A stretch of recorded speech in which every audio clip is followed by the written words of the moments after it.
ठीक है बच्चों, अब ये जो एट्थ पार्ट था नीदर ए बी और सी, ये भी क्लियर हो गया।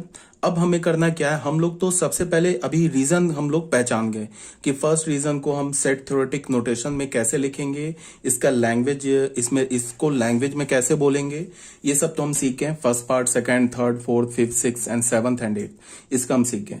अब हमें क्या करना है कि अगर मैं तुम्हें बोलूं कि फर्स्ट रीजन में नंबर ऑफ एलिमेंट्स निकालो, तो वो कैसे निकालेंगे। सेकंड रीजन में नंबर ऑफ एलिमेंट्स निकालो, या एट्थ रीजन में नंबर ऑफ एलिमेंट्स निकालो, वो कैसे निकालेंगे। सिंपल लॉजिक से। देखो क्या है, अगर मैंने क्या बोला एन, और ये ब्रैकेट में क्या लिखा फर्स्ट, इसका मतलब number of element in first part. तो फर्स्ट पार्ट क्या हमारा, ये जो फर्स्ट रीजन है, इसको क्या हमारा only A, number of element in A, only A. Only A को मैंने क्या बोला, कैसे लिखेंगे, A intersection B complement intersection C complement. अब इसको तुम ऐसे सोचो हमें क्या चाहिए, इस फर्स्ट पार्ट में इसमें नंबर ऑफ एलिमेंट्स चाहिए, तो इसके नंबर ऑफ एलिमेंट्स को हम कैसे लिख सकते हैं। ये जो फर्स्ट पार्ट है ना, इसमें हमें नंबर ऑफ एलिमेंट्स चाहिए, तो इसको हम कैसे लिख सकते हैं। इसको देखो, सबसे पहले हमने क्या किया कि ए सेट में नंबर ऑफ एलिमेंट्स लिख लिया, ए सेट के नंबर ऑफ एलिमेंट्स लिख लिया हमने। तो उसमें क्या होगा, ये वाला भी पार्ट आ गया और ये भी पार्ट आ गया, मतलब ए इंटरसेक्शन बी भी आ गया और ए इंटरसेक्शन सी भी आ गया। तो अब हमने क्या किया, ए सेट में से number of element in set ए में से हमने ए इंटरसेक्शन बी सब्ट्रैक्ट कर दिया, ये वाला पोर्शन सब्ट्रैक्ट कर दिया। तो ये जो एट्थ पार्ट है, जो ए बी सी तीनों का कॉमन पॉइंट है, ये भी हट गया। फिर हमने ए में से number of element in set ए में से ए इंटरसेक्शन सी को सब्ट्रैक्ट कर दिया, तो ये 2 बार हट गया। बट हमें हटाना कितनी बार है, एक ही बार हटाना है, तो 2 बार हट गया, तो एक बार हमने ऐड कर दिया, तो बैलेंस हो गया। ठीक है, इसको तुम ऐसे भी समझो कि मान लो ए सेट में ना, इसमें समझ लो कि तुम इसमें मान लो कि 2 एलिमेंट है टोटल, इसमें मान लो फोर्थ पार्ट में मान लो 5 एलिमेंट है। इसको तुम ऐसे देखो समझने के लिए, फिर से एक बार मैं बना रहा हूं, एक बार लॉजिक समझ जाओ, उसके बाद बाकी सारे लॉजिक जो खुद से ही क्लियर हो जाएंगे। ये सेट ए है हमारा, ये सेट बी है हमारा, और ये सेट हमारा सी है। ये सेट ए, ये सेट बी, ये सेट सी। मान लो कि इसमें हमारे पास 2 एलिमेंट्स है ओनली ए में, इसमें 3 एलिमेंट्स है, इसमें 5 एलिमेंट्स है, इसमें 1 एलिमेंट है। ठीक है, तो अगर मैं बोलूं ए में कितने एलिमेंट्स है, नंबर ऑफ एलिमेंट्स इन ए में कितने एलिमेंट्स है, 2 + 3 + 5 + 1, इतने एलिमेंट्स है ना, कितने हो गए, 8, 10, 11 एलिमेंट्स हो गए। अगर मैं बोलूं number of element in A intersection B, intersection B में कितने एलिमेंट्स है, 3 + 1, 4 एलिमेंट्स है। अगर मैं बोलूं number of element in A intersection C, इसमें कितने एलिमेंट है, 5 + 1, 6 एलिमेंट है। अगर मैं बोलूं number of element in A intersection B intersection C, तीनों में कितने एलिमेंट है, 1 एलिमेंट है।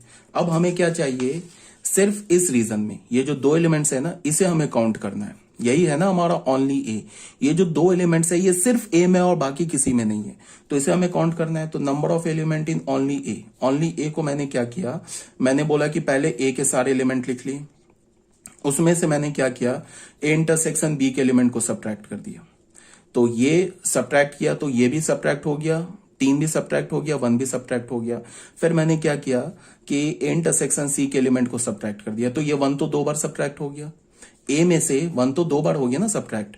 फिर मैंने क्या किया, अब 1 2 बार सब्ट्रैक्ट हो गया, तो एक बार 1 को ऐड कर दिया, मतलब A intersection B intersection C को ऐड कर दिया।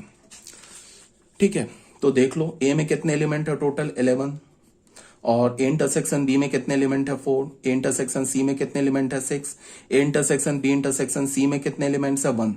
तो ये क्या हो गया, 11 + 1 12 - 10 क्या हो गया, 2। तो देख लो ये 2 नहीं आ गया, number of element in A only, इसमें ये 2 आ गया। ठीक है, तो सेम लॉजिक, अब इस लॉजिक को हम लोग यूज करेंगे। अगर मैंने तुम्हें बोला कि number of element in A only में नंबर ऑफ एलिमेंट्स निकालो, तो हमने क्या किया, सबसे पहले ए के नंबर ऑफ एलिमेंट्स को लिख लिए, उसमें से पहले ए इंटरसेक्शन बी हटा दिया, फिर हमने ए इंटरसेक्शन सी हटा दिया। तो ये जो 7th पार्ट है ना, A intersection B intersection C, ये 2 बार हट गया, तो 2 बार हट गया तो एक बार ऐड कर दिया, तो ये हमारा क्या आ गया, ये आ गया हमारा number of element in A only. Same logic है number of element in B only. B only की बात करेंगे तो पहले बी ओनली को लिखेंगे कैसे, A complement intersection B intersection C complement.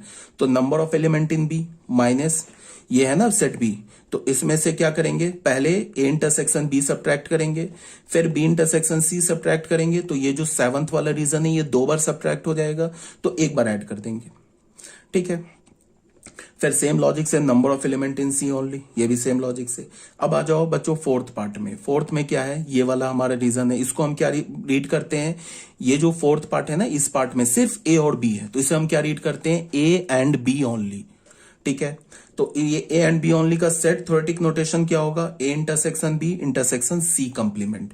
इसको अब तुम देखो, सिंपल सा बात है, अगर तुमने ए इंटरसेक्शन बी के नंबर ऑफ एलिमेंट में से अगर तुमने A intersection B intersection C हटा दिया, तो हमें क्या मिल जाएगा, number of element in A and B only. यहां पे तुम ऐसे देख लो, number of element in A and B only कितना है, 3। तो इस 3 को मैं क्या लिख सकता हूं, नहीं लिख सकता हूं 4 - 1। 4 क्या हमारा नंबर ऑफ एलिमेंट, अगर मैं बोलूं A and B only, A and B only, A and B only, इसका क्या मतलब हो जाएगा, number of element A B में हो, बी में हो बट सी में ना हो, ये होगा, ठीक है। तो इसको हमने क्या बोला कि तुम ए इंटरसेक्शन बी में से A intersection B intersection C को हटा दो, A intersection B intersection C को हटा दो। ए इंटरसेक्शन बी में कितने एलिमेंट हो, टोटल 4, उसमें से A intersection B intersection C में कितने एलिमेंट है, 1, इसको हटा दिया तो 3 आ गया।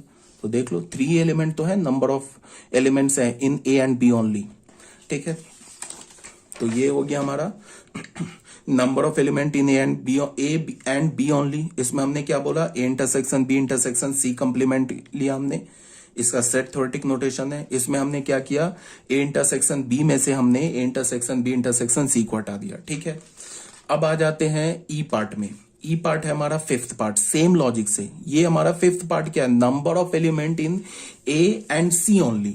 तो ए एंड सी ओनली में क्या करेंगे, ए इंटरसेक्शन सी में से इंटरसेक्शन बी इंटरसेक्शन सी हटा देंगे। फिर ये हमारा 6th पार्ट है, ये क्या है, number of element in B and C only. तो बी एंड सी ओनली के लिए क्या करेंगे, बी इंटरसेक्शन सी में से इंटरसेक्शन बी इंटरसेक्शन सी को हटा देंगे, ठीक है। अब आ जाओ जी पार्ट में। जी पार्ट क्या हमारा 7th पार्ट।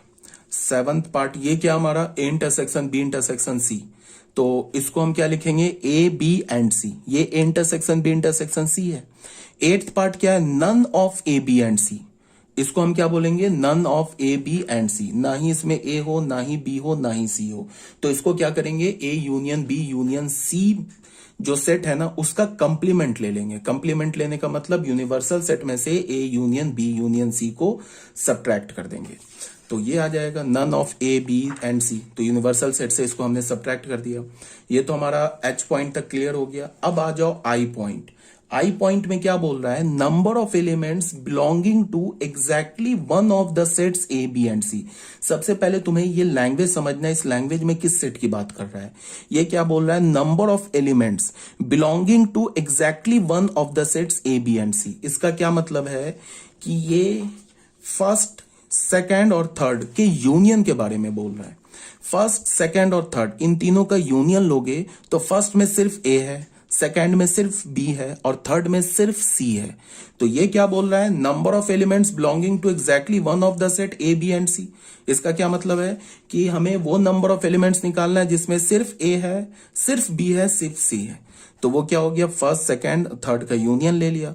अब फिर हमें पता है कि फर्स्ट सेकंड और थर्ड क्या हमारा आपस में डिसजॉइंट सेट है। ये फर्स्ट सेकंड और थर्ड क्या हमारा डिसजॉइंट सेट है। तो डिसजॉइंट सेट है तो क्या करेंगे, सिंपली इनके एलिमेंट्स को ऐड कर देंगे। तो फर्स्ट के एलिमेंट को, सेकंड के एलिमेंट को, थर्ड के एलिमेंट को हमने ऐड कर दिया। इसका क्या मतलब है कि फर्स्ट सेकंड थर्ड के एलिमेंट को ऐड करने का मतलब है कि ये ए पार्ट, सेकंड पार्ट, ए पार्ट, बी पार्ट और सी पार्ट, इस तीनों को ऐड कर दो। तो ऐड करोगे तो हमारा लेफ्ट हैंड साइड में क्या आ जाएगा, लेफ्ट हैंड साइड में आ जाएगा number of element in I plus, I नहीं है, number of element in first region plus number of element in second region plus number of element in third region. और राइट हैंड साइड में ये add हो जाएगा। देखो ये वाला इक्वेशन, ये वाला इक्वेशन और ये इक्वेशन तीनों ऐड हो जाएगा। तो तीनों ऐड होगा तो क्या होगा, n A plus n B plus n C. अब ये देखो A intersection B, A intersection B 2 बार है, ए इंटरसेक्शन सी और ये ए इंटरसेक्शन सी 2 बार है। और यहाँ पे देखो B intersection C, B intersection C 2 बार है और ये A intersection B intersection C 3 बार है। तो यहाँ पे क्या आ जाएगा, number of element in A plus number of element in B plus number of element in C minus 2 times number of element in A intersection B plus, देखो ये माइनस ओपन करोगे तो minus 2 times number of element in A intersection B minus 2 times number of element in B intersection C minus 2 times number of element in C intersection A plus 3 times number of element in A intersection B intersection C। ठीक है, इसमें कोई doubt नहीं होना चाहिए। अब जे part में आ जाओ, number of elements belonging to exactly two of the sets A B and C. ये क्या बोल रहा है कि नंबर ऑफ एलिमेंट्स निकालो एग्जैक्टली टू। तो एग्जैक्टली टू किस किस रीजन में? एक तो फोर्थ रीजन में है, इसमें सिर्फ ए एंड बी है। एक तो फिफ्थ रीजन है, इसमें सिर्फ ए एंड सी है। और तीसरा किसमें? सिक्स्थ में है, इसमें सिर्फ बी एंड सी है। ठीक है, तो इसका क्या मतलब है? फोर्थ रीजन, फिफ्थ रीजन और सिक्स रीजन का हमें यूनियन लेना है। फिर फोर्थ रीजन, फिफ्थ रीजन और सिक्स रीजन आपस में क्या? डिसजॉइंट है।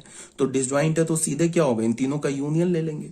तो इसका मतलब कि फोर्थ रीजन को हम ऐसे लिखेंगे, फिफ्थ को ऐसे लिखेंगे, सिक्स को ऐसे लिखेंगे, इन तीनों का यूनियन ले लेना है। यूनियन का क्या मतलब हुआ? यूनियन का मतलब हुआ कि ये डी पार्ट को, देखो इसमें A and B only, D part को और ई पार्ट को और एफ पार्ट को ऐड कर देना है।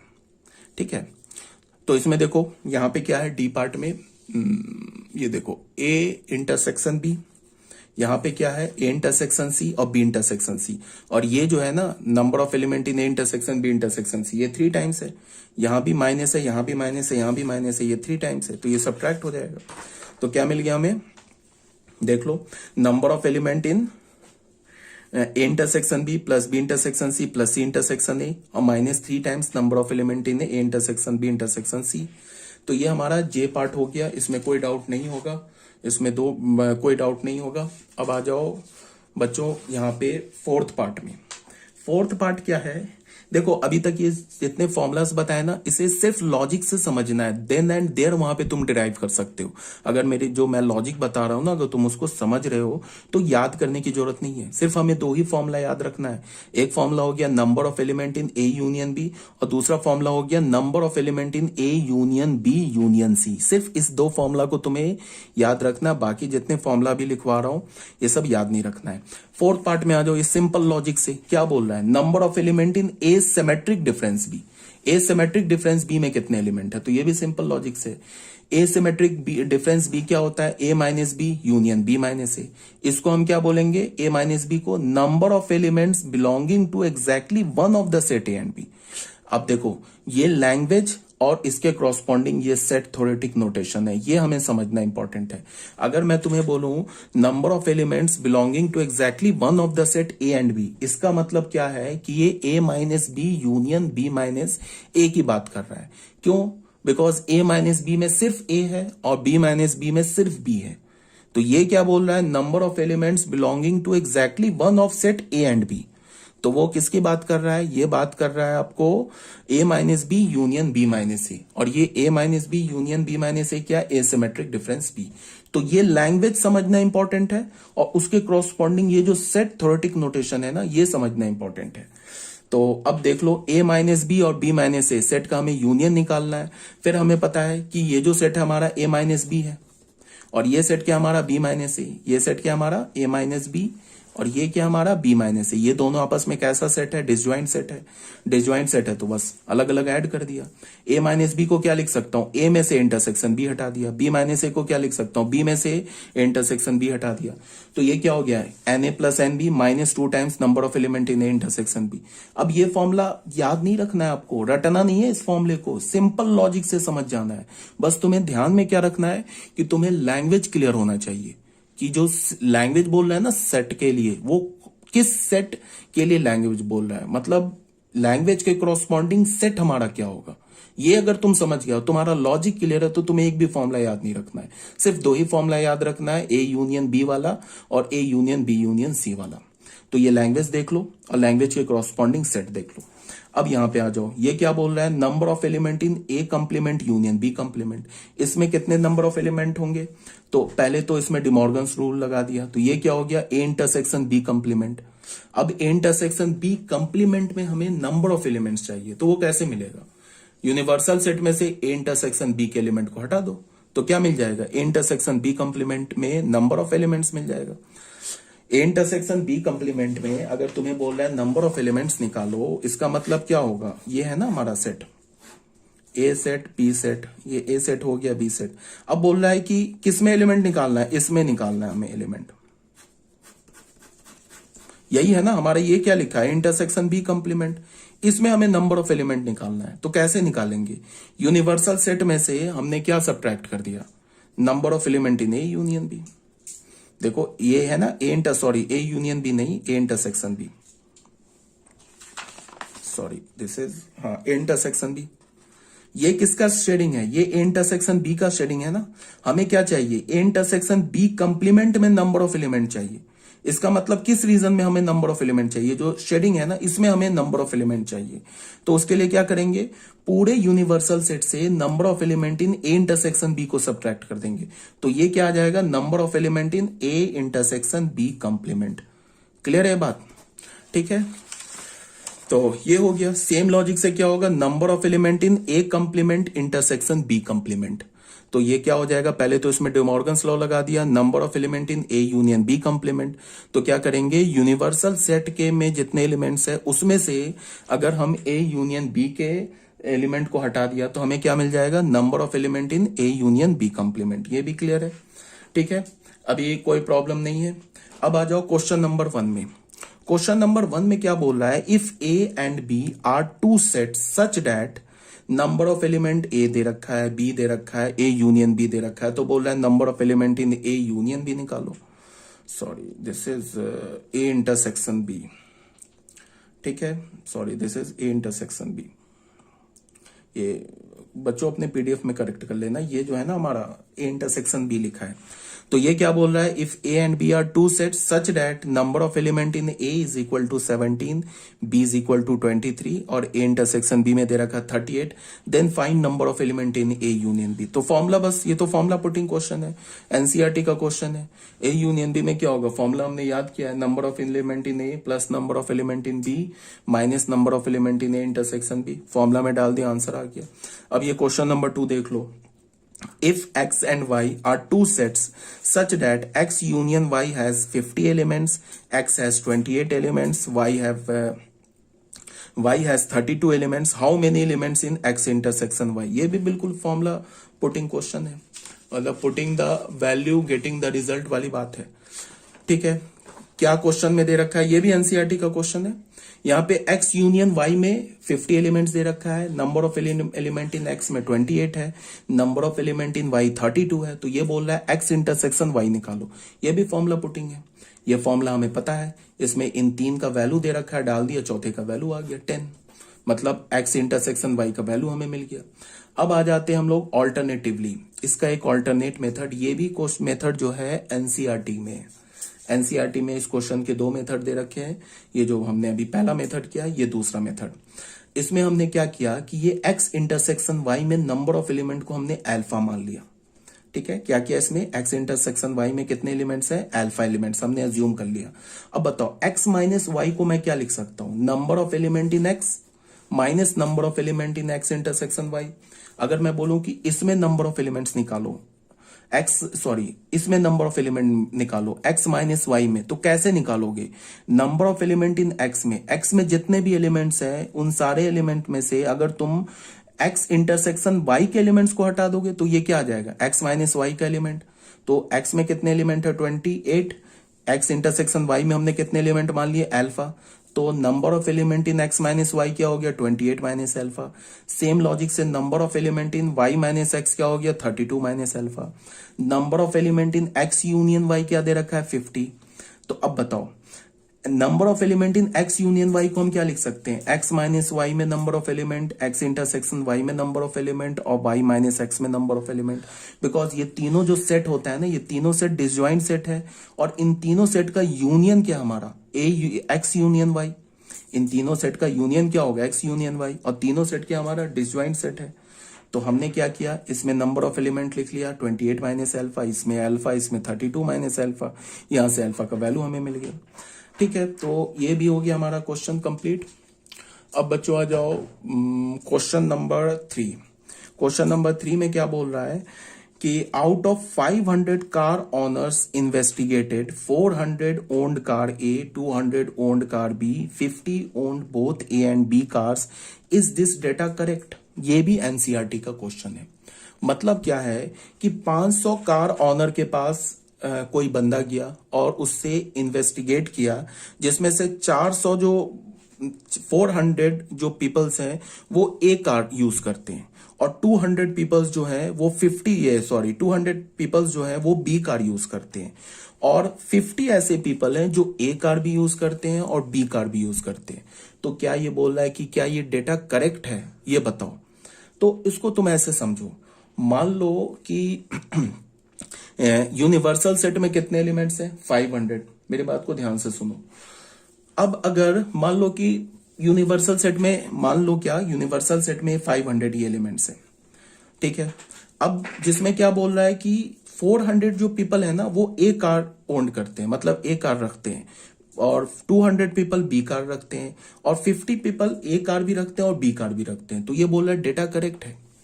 तो इसके लिए क्या है कि अगर तुमने एक सेट हमने बनाया, कैपिटल एक्स सेट बनाया, इसको तुम ऐसे देखो, इसमें क्या है, एक सेट हमने कैपिटल एक्स सेट बनाया। इस सेट में क्या हमने बोला कि पीपल ओन्ड कार ए, जो ए कार रखते हैं, बात को ध्यान से सुनो, ओन्ड कार ए, और एक सेट वाई बनाया, इसमें हमने बोला पीपल ओन्ड कार बी, जो बी कार को रखते हैं, ठीक है। अब एक बात बताओ, हमने टोटल कितने पीपल्स के बारे में इन्वेस्टिगेट किया? 500। तो अगर मैं एक्स यूनियन वाई लू ना, ठीक है, तो ये कभी भी एक्स यूनियन वाई का जो वैल्यू होगा वो 500 से ग्रेटर नहीं हो सकता है। समझ रहे हो बात को?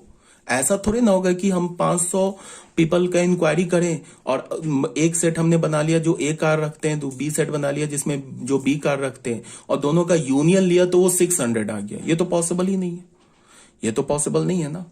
हाँ, ये हो सकता है कि एक्स यूनियन 5 में जो नंबर ऑफ एलिमेंट्स होंगे वो 500 के इक्वल हो सकता है मैक्सिमम, या ये भी हो सकता है कि number of element in x union y वो लेस देन 500 भी हो सकता है। मतलब क्या है कि मान लो कि हमें मिल गया number of element in x union Y, मिल गया हमें 450। इसका क्या मतलब हुआ? इसका ये मतलब हुआ कि जो 50 ऐसे पीपल हैं जो ना ही ए कार रखते ना ही बी कार रखते, ये दोनों में से कोई कार नहीं रखते, तो हमने किसका यूनियन लिया? हमने तो ए कार रखने वाले और बी कार रखने वाले का यूनियन लिया है ना, तो वो हमें 50 मिल गया, तो इसका 450 मिल गया। इसका मतलब है कि 50 पीपल ना ही ए कार रखते हैं और ना ही बी कार रखते हैं। हाँ, अब एक्स यूनियन वाई का वैल्यू हमें 500 भी मिल सकता था, number of element in x union y हमें 500 भी मिल सकता था। इसका क्या मतलब होता है कि 500 लोगों की इंक्वायरी किया हमने, तो 500 के 500 या तो एक कार रखते हैं, या तो बी कार रखते हैं, या तो दोनों कार रखते हैं। इसका यह मतलब है कि अगर ए जो है वो बी का सबसेट है, तो number of element in A जो होगा ना वो या तो number of element in B से कम हो सकता है, या number of element in A जो होगा ना वो number of element in B के इक्वल हो सकता है। इस दोनों को मिला के हमने क्या बोला? Number of element in A is less than equals to number of element in B, ये बोल दिया मैंने। If A is the subset of B, ये कब होल्ड करेगा? If A is the subset of B. अगर ए बी का subset है तो ए में एलिमेंट बी के एलिमेंट से या तो कम होंगे, या तो ए और बी में एलिमेंट इक्वल होंगे।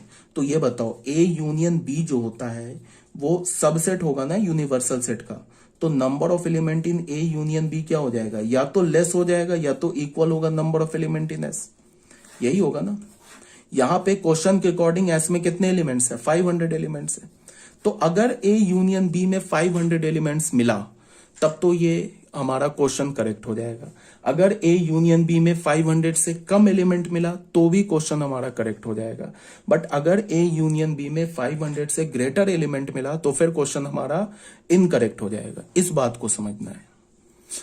अगर मैंने बोला कि किसी क्लास में 50 स्टूडेंट्स हैं, ठीक है, मैंने बोला कि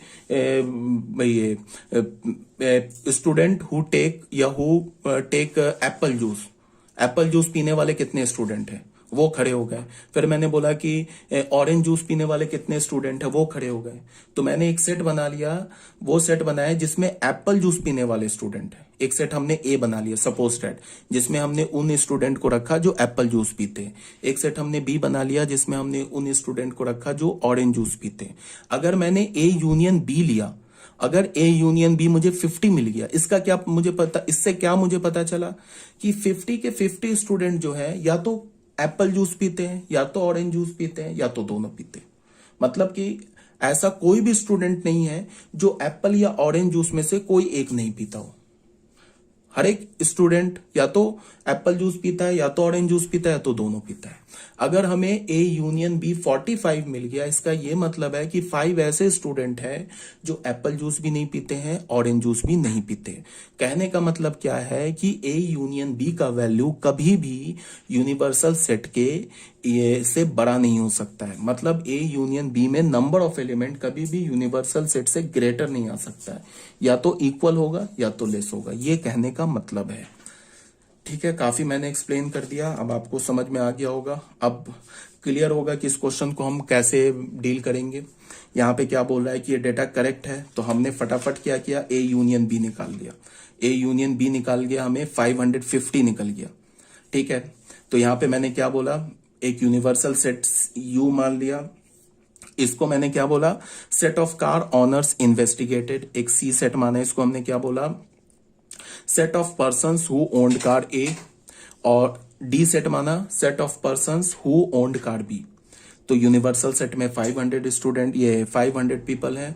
सी सेट में 400 पीपल हैं। डी सेट में 200 पीपल हैं। सी इंटरसेक्शन डी में 50 पीपल हैं। तो सी यूनियन डी हमें 550 मिल गया, विच इज नॉट पॉसिबल। तो इसका मतलब क्या है कि ये जो डेटा है ना, ये डेटा इनकरेक्ट है।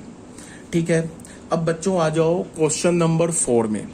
क्वेश्चन नंबर 4 अभी मैंने इसे सॉल्व नहीं किया। तुम्हें जो पीडीएफ मिला है, इस पीडीएफ में मैंने इस क्वेश्चन को सॉल्व नहीं किया है, तो अभी मैंने ये इनकम्प्लीट है क्वेश्चन।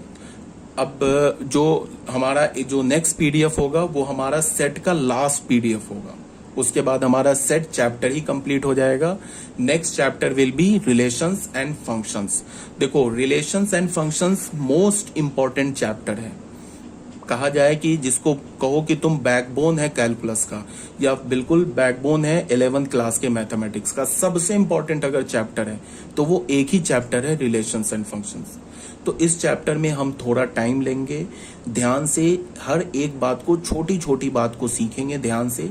और तुम्हें ये बोला जा रहा है कि ये बैकबोन है, आगे जितने भी चैप्टर्स हैं उन सब का बैकबोन है। तो उसके लिए तुम्हें इस चैप्टर को बिल्कुल ध्यान से पढ़ना होगा। ठीक है, मोस्ट इंपॉर्टेंट चैप्टर है रिलेशंस एंड फंक्शंस। एक बार अगर तुम्हें फंक्शन समझ में आ गया तो समझो कि पूरा मैथमेटिक्स ही समझ में आ गया 11th और 12th का। और नहीं समझ में आया फंक्शन तो फिर कुछ भी कर लो, आगे के जितने भी चैप्टर्स है, ट्रिग्नोमेट्रिक फंक्शंस हो गए, परमुटेशंस एंड कॉम्बिनेशंस हो गए, फिर आगे कॉम्प्लेक्स नंबर हो, कुछ भी नहीं आएगा समझ में। तो वो तो आगे की बात है, नेक्स्ट चैप्टर में बात करेंगे। बट अभी तक आई होप आपको क्लियर होगा, कहीं कोई प्रॉब्लम नहीं होगी। अगर कोई प्रॉब्लम है तो जब हमारा व्हाट्सएप पे इंटरेक्शन होगा उसमें आप पूछ सकते हो। अब जब तुम इस वीडियो को देख रहे होगे उसके अगले दिन तुम्हें इसका पीडीएफ भी मिल जाएगा। एक पीडीएफ और है, वो मैं सेंड कर दूंगा। ठीक है, अगर कोई डाउट होगा तो पूछ लेना मुझसे। ओके।